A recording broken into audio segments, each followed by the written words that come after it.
Assalamualaikum warahmatullahi wabarakatuh.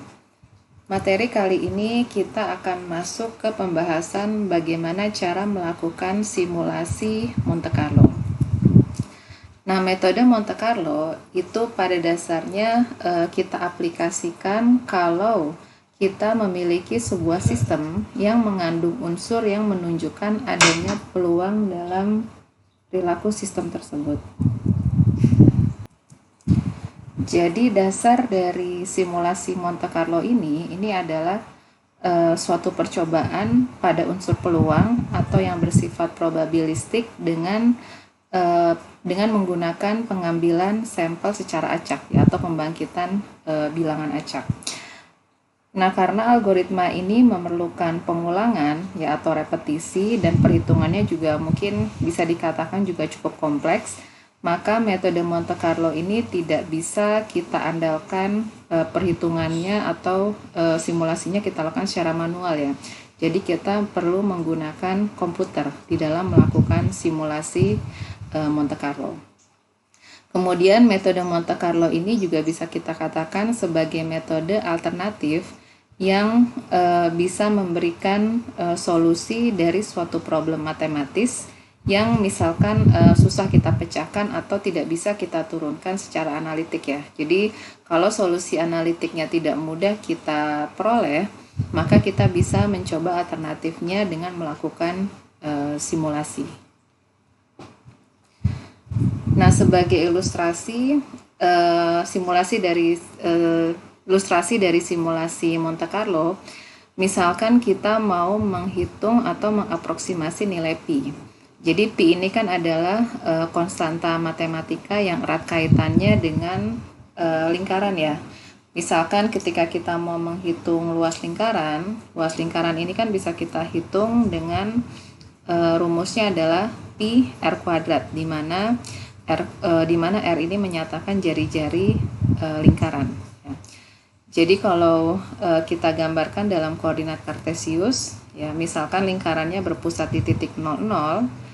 Berarti kita gambarkan lingkaran seperti ini di mana jari-jarinya panjang dari pusat ke garis lingkarannya ini panjangnya sebesar R ya, atau jari-jarinya. Nah, kemudian kalau kita gambarkan suatu persegi di mana persegi itu memuat lingkaran yang saya gambarkan di sini ya. Jadi kita gambarkan persegi ya. Jadi sisinya tepat bersinggungan dengan lingkaran dan persegi. Ya, jadi kita gambarkan seperti ini ya. Jadi kita gambarkan persegi yang tepat memuat lingkaran, maka di sini kan kita bisa hitung luas persegi ya. Luas persegi kan ini adalah rumusnya sisi kali sisi ya. Sisinya bisa kita hitung sebagai 2R ya. Ini kan sisinya sebesar 2R. Berarti luas persegi kita bisa hitung sebagai 2R kuadrat atau sama dengan 4R kuadrat ya. Nah, ide dari cara mengaproksimasi nilai pi ya, atau mengestimasi nilai pi ini, idenya adalah dengan menghitung rasio antara luas lingkaran terhadap luas persegi. Jadi kalau kita ambil rasio luas lingkaran terhadap luas persegi, ini adalah pi r kuadrat dibagi 4r kuadrat ya. Di sini sama-sama ada r kuadrat, berarti kan bisa kita coret, kita peroleh pi per 4 ya. Nah, dari perhitungan ini, kalau ruas kiri dan ruas kanan kita sama kalikan 4 ya, maka kita bisa mengestimasi atau menghitung nilai pi itu adalah 4 dikali rasio luas lingkaran terhadap luas persegi ya. Jadi dengan kata lain kita bisa mengestimasi pi sebagai 4 dikali luas lingkaran dibagi luas persegi ya. Kita ambil rasio antara luas lingkaran dan luas persegi. Nah, dari ide seperti ini ya, bagaimana caranya kita bisa menghitung nilai pi ya. Nah, di sini saya berikan langkah-langkah ya, bagaimana cara menghitung pi dengan ide mengambil rasio antara luas lingkaran dengan luas persegi ya.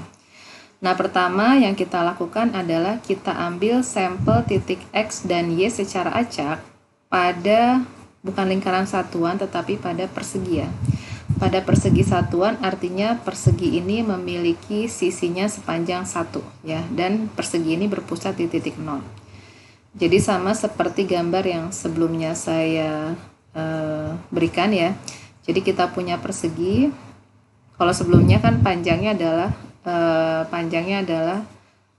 2R ya. Sekarang kita ambil panjangnya adalah 1 ya. Kita punya persegi yang berpusat di titik 0, kemudian kita juga punya lingkaran yang tepat termuat di dalam persegi ini ya. Jadi kalau perseginya panjangnya adalah 1 ya, sisinya adalah 1, berarti jari-jarinya kita peroleh sekarang adalah setengahnya ya, berarti R-nya sebesar 0,5 ya. Nah, di sini pertama kita ambil sampel titik X dan Y secara acak pada persegi yang berpusat di titik 0 ya. Kalau kita ambil sembarang titik ya, di dalam persegi ini, titik yang kita ambil bisa tepat di dalam lingkaran kalau titiknya ada di sini ya. Ini kita katakan titiknya ada di dalam lingkaran. Atau bisa juga kalau kita ambil secara acak titik X, Y di dalam persegi, bisa juga kita ambil secara acak munculnya di sini ya. Kalau munculnya titiknya ada di sini, berarti kita katakan titiknya ada di luar lingkaran. Nah, sekarang kalau titiknya kita ambil berkali-kali ya, katakanlah ada 1000 kali atau misalkan 1 juta kali ya, ambil titik secara acak di dalam bidang persegi ini, ya maka kemungkinan titiknya ini nanti akan tersebar secara acak di sepanjang atau di dalam bidang persegi ini ya. Entah titiknya bisa ada di dalam lingkaran di sini atau bisa ada di luar lingkaran di sini ya. Nah, nanti dari sekian banyak atau misalkan dari 1000 titik yang kita ambil secara acak, nanti proporsi titik yang ada di dalam lingkaran dibagi dengan banyaknya titik yang kita ambil di dalam bidang persegi ini. Inilah nanti yang kita sebut sebagai rasio antara luas lingkaran dibagi dengan luas persegi ya. Jadi idenya seperti itu ya, untuk menghitung rasio antara luas lingkaran dan luas persegi ini kita asumsikan sebagai banyaknya titik yang mungkin jatuh di dalam lingkaran dibagi dengan banyaknya titik yang kita ambil secara acak di dalam bidang persegi ini ya. Nah, sekarang kalau kita ambil sembarang titik di dalam bidang persegi ini, bagaimana cara menentukan kapan kita tahu titiknya itu jatuh di dalam lingkaran atau titiknya jatuh di luar lingkaran ya. Sebenarnya caranya mudah saja, tinggal kita ambil, kalau kita ambil sembarang titik misalkan di sini ya, kita hitung saja berapa panjang vektor dari titik ini ya. Katakanlah titik ini saya sebut sebagai V ya. Kita tahu kalau mau menghitung panjang V ya, panjang V ini panjangnya adalah sebesar X kuadrat ditambah Y kuadrat ya. Kalau V ini koordinatnya adalah di titik X, Y ya. Atau lebih tepatnya kita belum tuliskan akar ya, karena panjangnya adalah akar dari X kuadrat ditambah Y kuadrat. Nah, kalau titiknya tepat ada di batas lingkaran ini kan sama dengan jari-jarinya ya, atau R. Dalam hal ini R-nya sama dengan 0,5. Nah, jadi kriteria kapan titik jatuh di dalam lingkaran, atau kita tahu kapan titik yang kita ambil secara acak itu ada di dalam lingkaran atau di luar lingkaran, kita ambil batasannya di mana panjang vektornya itu lebih kecil sama dengan 0,5 ya, karena 0,5 ini kan jari-jarinya. Jadi kalau seandainya kita hitung panjang vektornya ya, itu nilainya lebih kecil dari 0,5, maka kita katakan ada di dalam lingkaran ya, karena lebih kecil dari jari-jari. Tapi kalau panjang vektornya seperti ini ya, yang ada di sini, kita ambil, kita hitung panjangnya, dan kalau panjangnya lebih besar dari jari-jari ya berarti titiknya berada di luar lingkaran ya. Jadi nanti tinggal kita ambil dari sekian banyak titik yang kita ambil secara acak, kita tentukan ya, dengan menggunakan persamaan ini kita tentukan apakah nanti jatuh di dalam lingkaran atau di luar lingkaran ya. Nanti tinggal kita ambil proporsinya saja, banyaknya titik yang jatuh di dalam lingkaran dibagi dengan banyaknya titik yang kita ambil secara acak, itulah nanti yang kita sebut sebagai rasio ya. Nah, nanti rasionya kalau kita kalikan 4, kita peroleh estimasi nilai Pi ya. Nah, di sini saya berikan aplikasi ya. Kita aplikasikan algoritma yang sudah kita bangun di sini ya. Langkah 1, 2, dan 3 kita aplikasikan dengan menggunakan kode R ya. Karena nggak mungkin kita lakukan secara manual ya, karena kan kita harus mengambil sampel secara acak dan disarankan tentu kita ambil sebanyak mungkin ya sampel titiknya. Nah, dalam hal ini saya ambil sampelnya secara acak sebanyak 10.000 kali ya. Atau saya masukkan atau saya sebut ini saya sebut sebagai objek N ya. Jadi N ini menyatakan saya akan mengambil 10.000 titik secara acak ya. Nah, kemudian saya bangkitkan di sini kita bangkitkan titiknya ya, titik X dan Y-nya ya. Kita bangkitkan dengan menggunakan pembacak uniform ya. Jadi run if ini pembacak uniform di mana kita bangkitkan sebanyak 10.000 kali ya. Di mana X-nya tentunya kan ini kita bangkitkan adalah titik yang berada di dalam persegi ya. Karena persegi ini panjangnya adalah 1 ya, di mana batas kirinya adalah minus 0,5, batas kanannya 0,5 ya.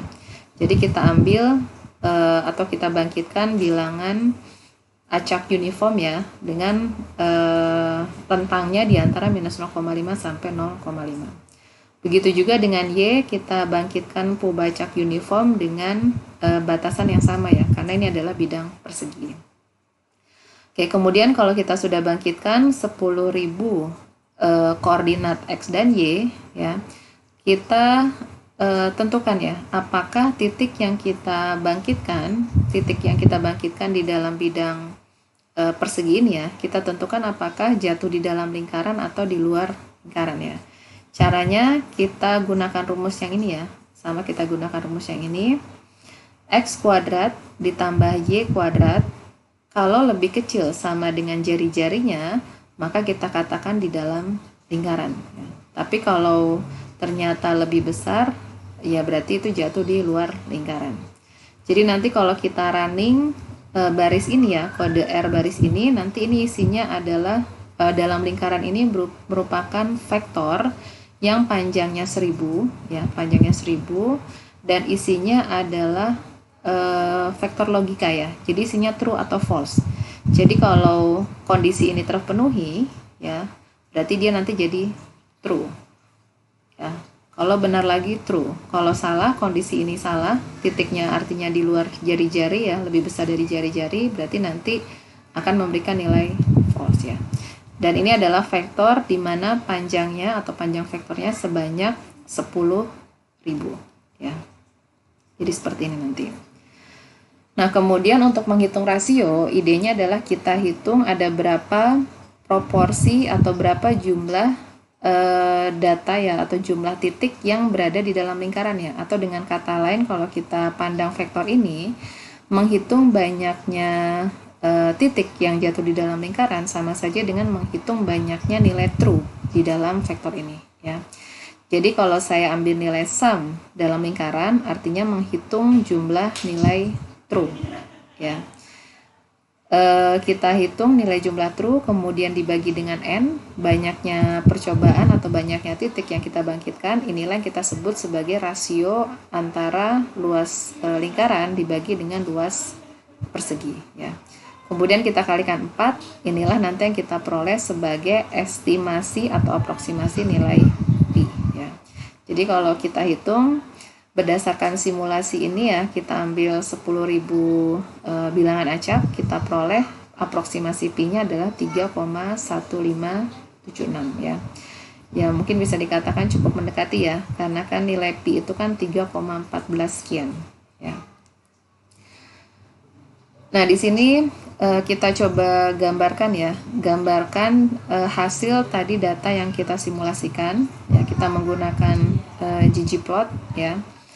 Di sini pertama kita definisikan dulu data frame ya, di mana saya sebut objeknya kita sebut DT, di mana data frame ini kita susun sebagai pertama kita masukkan titik ya, koordinat X, Y-nya tadi yang kita bangkitkan sebagai bilangan acak uniform XX dan YS. Kemudian kolom ketiga dalam lingkaran ini nanti isinya berupa vektor yang tadi ya, logika nilainya true atau false ya. Kemudian kita menggunakan objek geometrinya geopoint ya. Kita petakan nilai x ke sumbu x, nilai y ke sumbu y. Kemudian kita bedakan ya, titik x, y-nya kita bedakan berdasarkan warna ya. Dan ini dibedakan warnanya tergantung apakah dia di dalam lingkaran atau di luar lingkaran ya. Jadi ketika kita gambarkan ini bisa dilihat ya, titik yang ada di dalam lingkaran diberi warna biru, yang di luar lingkaran diberi warna merah ya. Jadi ini adalah kumpulan titik-titik yang kita ambil secara acak di dalam bidang persegi satuan dengan pusatnya di titik 0 ya. Ya nanti sebagai latihan bisa dicoba ya, gunakan nilai n yang berbeda, kemudian jalankan script 3 kali. Berarti dalam hal ini jangan pakai set sheet ya, karena kalau pakai set sheet dijalankan berkali-kali ya hasilnya kan tidak akan berubah ya. Nanti silakan disimulasikan sendiri ya. Nanti dilihat seberapa akurat estimasi nilai pi kalau kita ambil n-nya itu semakin besar. Nah, contoh yang tadi diberikan ya dalam mengaproksimasi nilai pi ini bisa memberikan kita ilustrasi ya, ilustrasi gambaran awal bagaimana prosedur metode Monte Carlo itu bisa kita terapkan. Jadi secara umum prosedur metode Monte Carlo itu saya ringkas di sini ada 3 tahapan ya.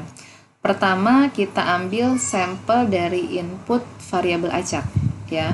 Dalam hal ini kalau kita lihat sebagai contoh di mana kita mengaproksimasi nilai pi, berarti kan kita tentukan atau kita ambil bangkitkan bilangan acak x dan y yang berdistribusi uniform ya. Kemudian langkah berikutnya setelah kita bangkitkan sampel acaknya, setiap sampel kita lakukan perhitungan untuk mendapatkan output yang sesuai kita inginkan ya.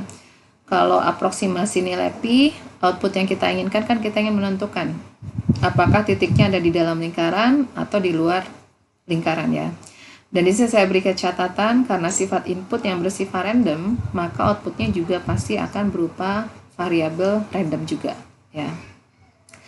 Kemudian langkah terakhir adalah kita hitung statistik dari output yang ingin kita hitung ya. Dalam hal ini kalau kita kembali ke contoh aproksimasi nilai pi, berarti nilai statistik yang ingin kita hitung adalah proporsi titik di dalam lingkaran ya. Kemudian kita kalikan 4, kita peroleh yang kita inginkan adalah untuk menghitung nilai pi.